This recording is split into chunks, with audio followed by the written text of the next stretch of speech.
Hi, my name is Ryan Hurd. I am the founder of Caregiver Smart Solutions. Today, we're going to talk to Sabrina McCarley. She is an occupational therapist, and she has used the Caregiver Smart Solutions Core Kit. We're going to find out from her, what does she think about it, as well as how can occupational therapists use this as a tool to help their clients. So stick around and let's find out.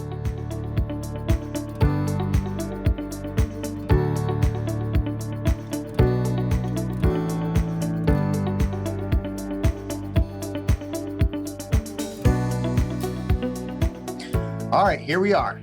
Here is Sabrina. She has a lot of acronyms at the back of her name. So welcome. How are you doing? Good. How are you?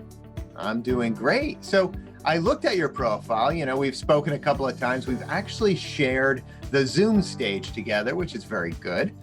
What do all those acronyms mean? Give me a little bit of your background.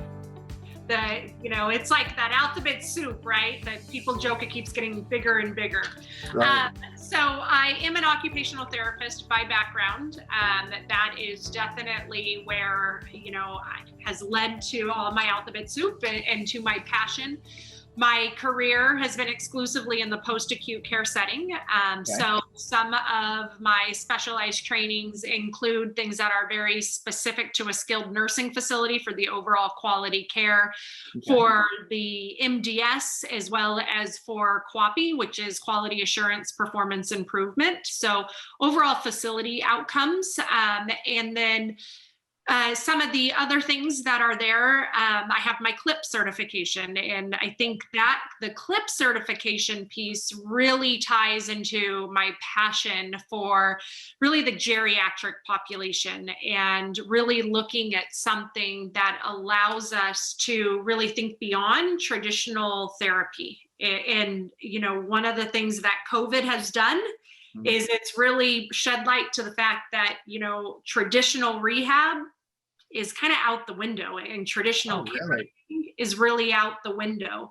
And so, I think the CLIP certification really does help in that, in providing a standardized home assessment. It's definitely something that the rehab industry has missed in general, having a very standardized. There's a lot of different versions out there, but there's nothing truly standardized.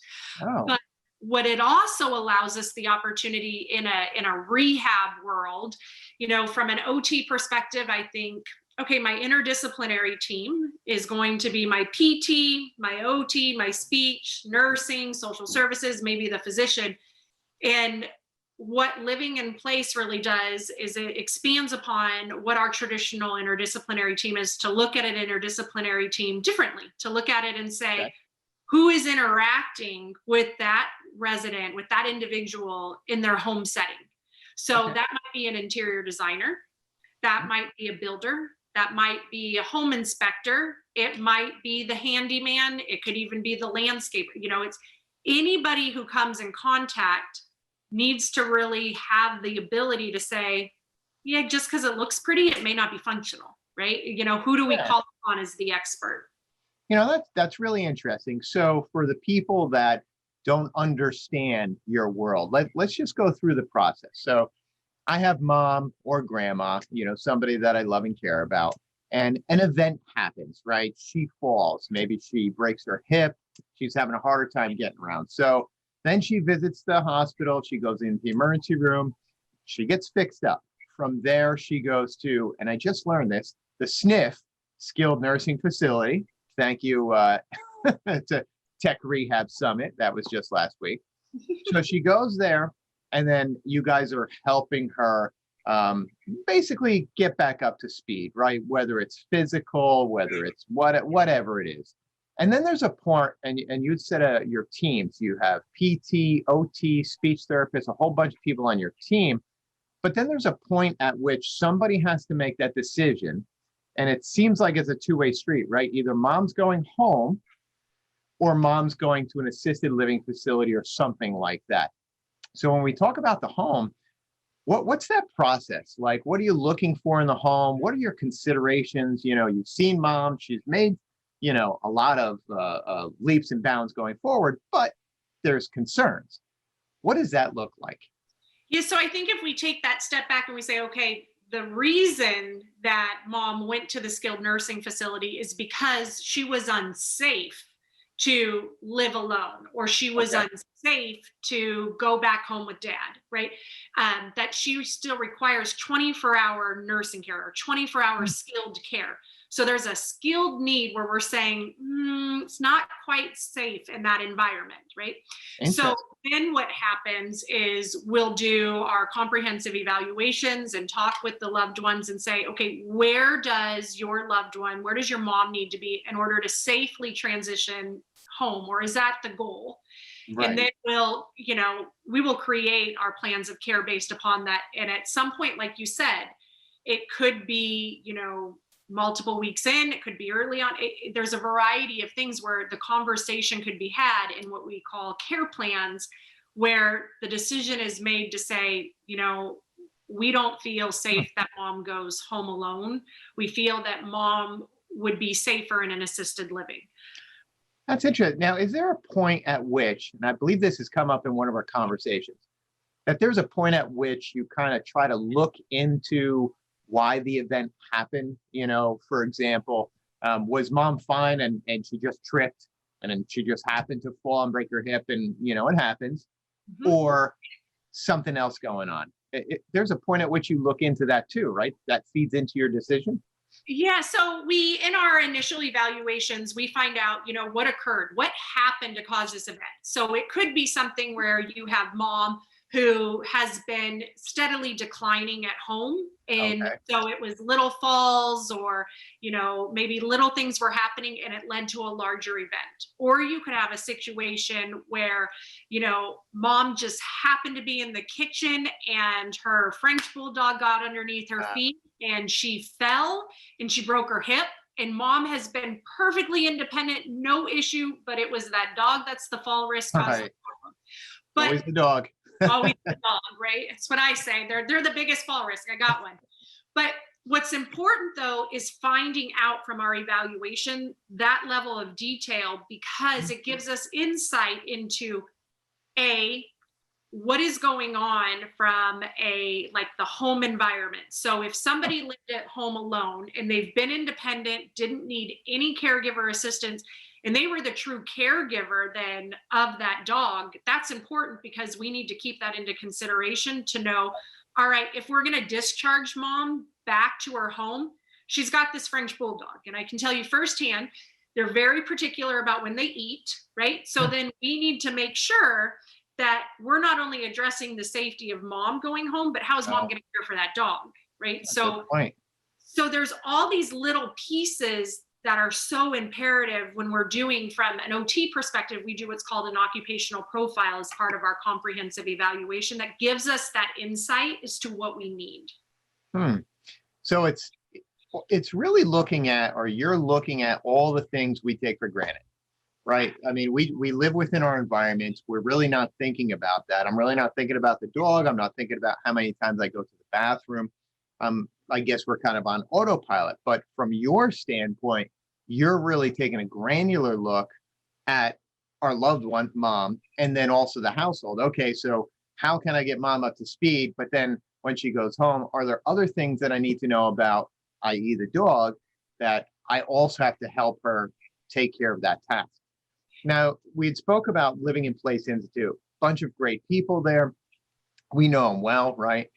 They talk about it's the environment. So the physical environment, everything from grab handles to no entry doors, no entry showers, all those kind of things. How important is that? I mean, I know it's really important, but how much of an impact can that make on somebody extending their life in the home? So it's really important to have that glimpse inside of somebody's home, right? So what happens if we take the scenario of mom being in the hospital or even in the skilled nursing facility? We ask the questions and we say, tell us what your home looks like, right? And they'll say, oh, I have enough room. It's perfectly fine. I Right. can get my walker into the bathroom. Honey, we're set. We're perfectly fine. And then you get to the house with them and you're like, no, the walker doesn't fit through the door. And they go, oh, it will, right? And they'll just kind of shift it to the side. And then now we have a fall risk, right? Right. So it is so imperative to get your eyes on that home environment, because one of the biggest things that maybe I'll accomplish sometime in my life, time as an, I don't know, but throw rugs. I don't know what it is. Right? Every HGTV show, I apologize if someone from HGTV, right? You always put the throw rug, right? Like, oh, Yep. we'll put the throw rug. And then you watch them almost trip, right? Like Right. the throw rugs are a huge tripping hazard. So it is true. All OTs hate throw rugs, because this isn't the first time that's come up.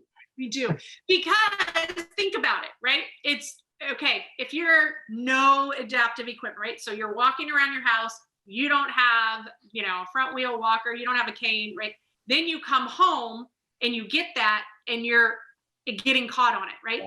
It's just like if, I'll use myself, right? If I had a knee surgery, I'm on crutches, it's easy to get your crutches stuck on something, right? So it's about how do you get it stuck on it. Now, the other thing is, take this situation where we were saying with mom tripping over her dog. Well, what if the dog is right there at the corner and maybe she could have caught her balance, but her foot got caught on that throw rug.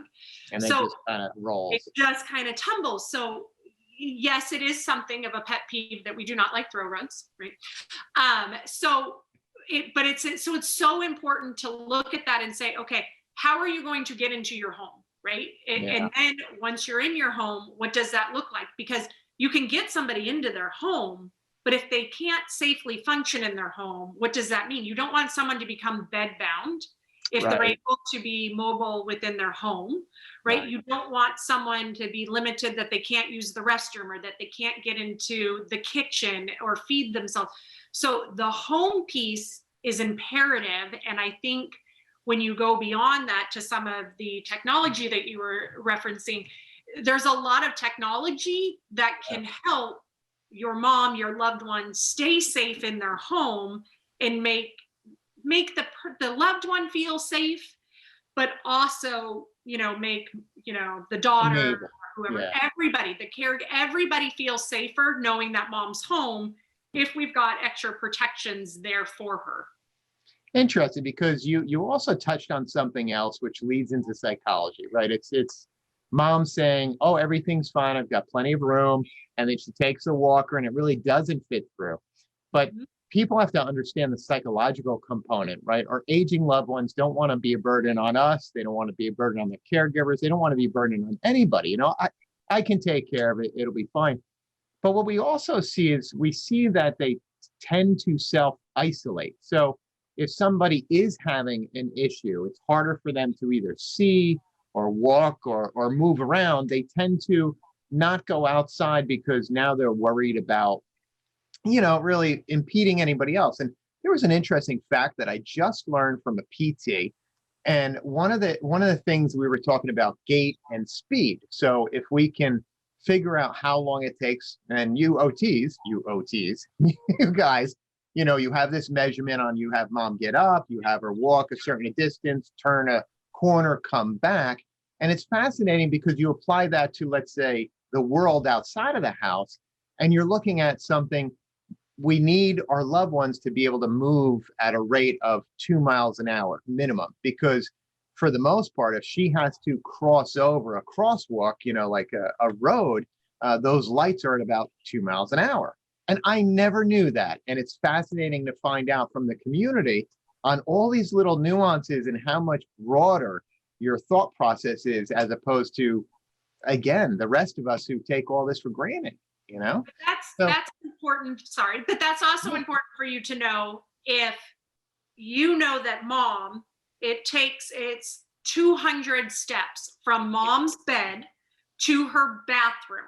Okay. Right. So if you can have something in place and you go, okay, that takes mom about 90 seconds. Let's just say that 2 minutes, right? If you can have something in place so that says, it's taking mom 5 minutes, or it's taking mom 10 minutes, or something isn't right, then you need to be able to proactively kind of realize that before mom falls or there's something happening. So, looking at things proactively. So that gait speed and knowing the distance is really key, because you can also start to gauge, well, what if mom's starting to, like you said, that social isolation Right. is so big right now. And if she normally hung out in her front recliner and had her blinds open and loved Right. watching people walk by, and we knew she was going in and out of the kitchen and the bathroom, but now mom's just hanging out in her bedroom. So now mom's not going into the kitchen. She's not opening up her blinds. She Right. could be interfering with her medication schedule. You start to have these domino things that occur. And that's where we can start leveraging tech, right? So I know you had played with the core kit by Caregiver Smart Solutions for a while. And it's interesting to see your feedback on how an occupational therapist would be able to leverage technology to improve, let's say, one of their clients' life. And one of our philosophies is, how can we want to be proactive, right? That's why we designed the system, because again, my background is I started this company because my father had cancer, and I found out that nothing is out there on this side. It's all reactive. We're betting the farm that, God forbid something happens, that our loved one, is wearing the wearable, the I've fallen and I can't get up product, that it's charged up, and then they have the mental and physical capability of pushing the button. Like, we're betting the farm on that. What if there was a way that we could look at things over time? So like this, look at gait or look at movement. What other kind of technologies do you think is useful that we could give you information that you can make a better decision? I think that it's really important, when you're talking about the gate, obviously is important. You want to look at technology that's going to allow you, like your sensors, right? That's going to allow you to sense, are we sticking to the same routine, right? Having a routine is very key for our loved ones, our older population, as they're living at home, because a lot of them are on medication. Right. So you want to make sure that they are that they're getting up, they're taking their medication at their scheduled times. But we want to ensure that they're not social isolating and just staying in bed. Right. So we want to make sure that they are, it's one thing, if you call mom and you're like, hey, did you get up today? She's like, yes. Okay. But did you think about asking mom? So mom, did you take a shower? Did you change your shoes? Right. So yes, she could have gotten up, and she's being totally honest with you. Sure, Ryan, I got up today. Like, I got up and I sat right back down. I got up. I'm talking to you, right? I have to be awake. But there's other things that we need to look at from an overall activities of daily living, right? So we want to make sure that mom is still looking at her grooming and hygiene. We want to make sure that mom is getting up and that she's still showering, right? Or is it that mom had a close call last week with a fall that you didn't know about, right? Maybe the water's too hot. So you need a sensor that will tell you, okay, something's going on with the water heater, but maybe mom wouldn't know. Like, I'll just use me. I would have no idea if something was wrong with my water heater. So I'm married, right? Like, so I wouldn't know. You're not paying attention, right? And it's even, going to the bathroom. Do you have any idea how many times you go to the bathroom? I don't pay attention until something's off and something's burning. And now I'm like, oh my gosh, I got to go see the doctor. But I found out that, something like a urinary tract infection, it's fascinating from your world.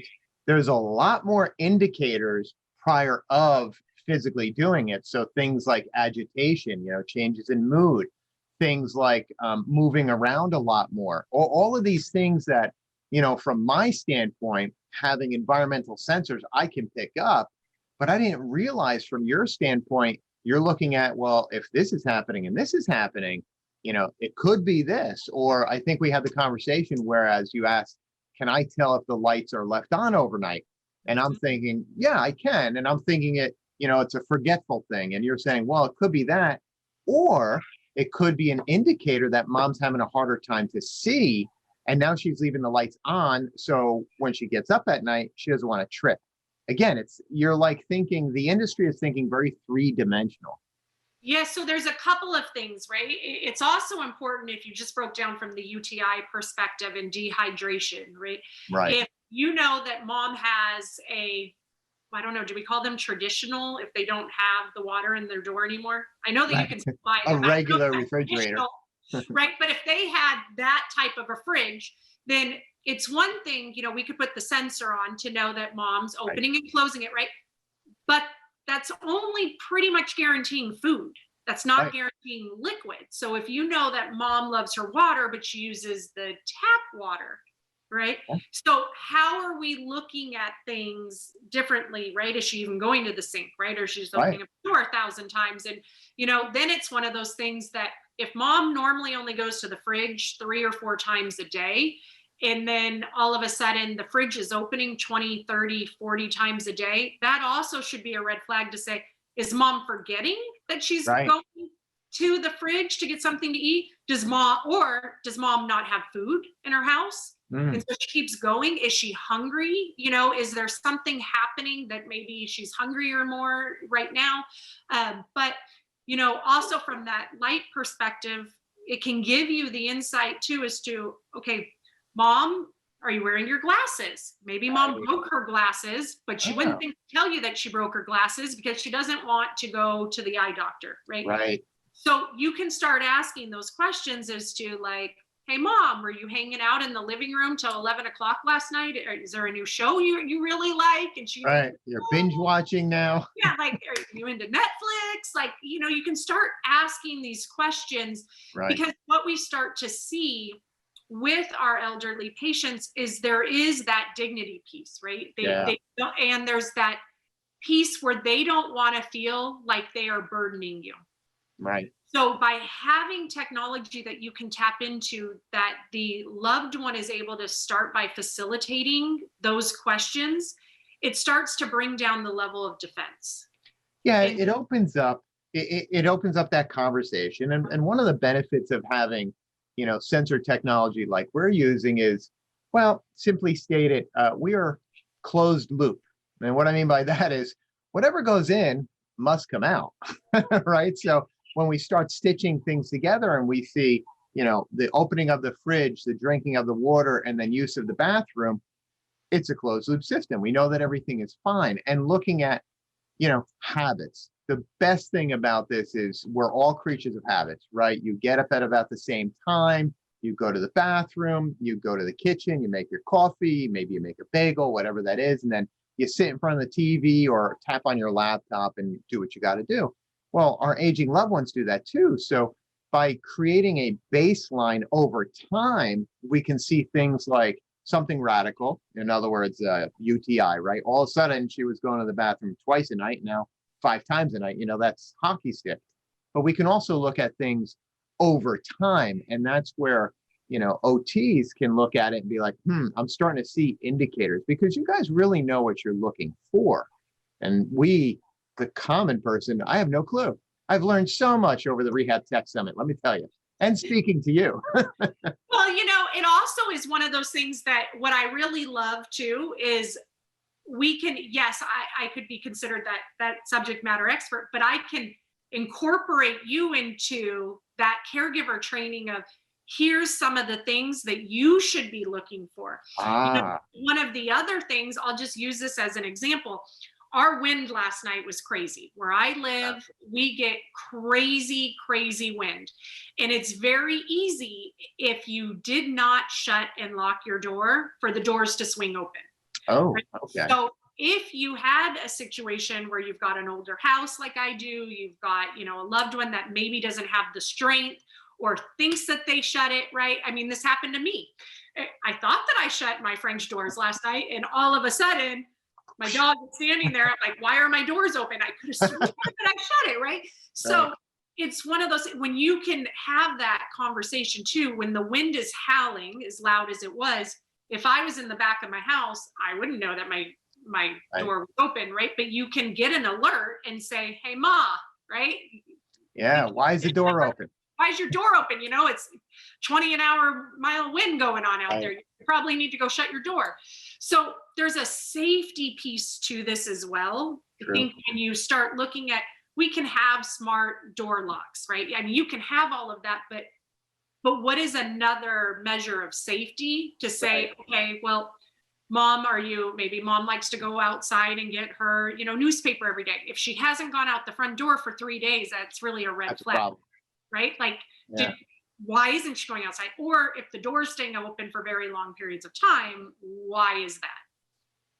Now, it's interesting. So let me ask you this, based on your experience, right? So we, Caregiver Smart Solutions, we're looking at things like movement, we're looking at hydration, we're looking at hygiene, making sure mom's taking a shower every couple of days.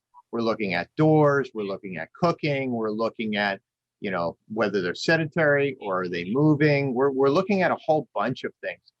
With that said, now looking into the future, are there things that we should really be looking or we should be working on that can help you out and give you more tools?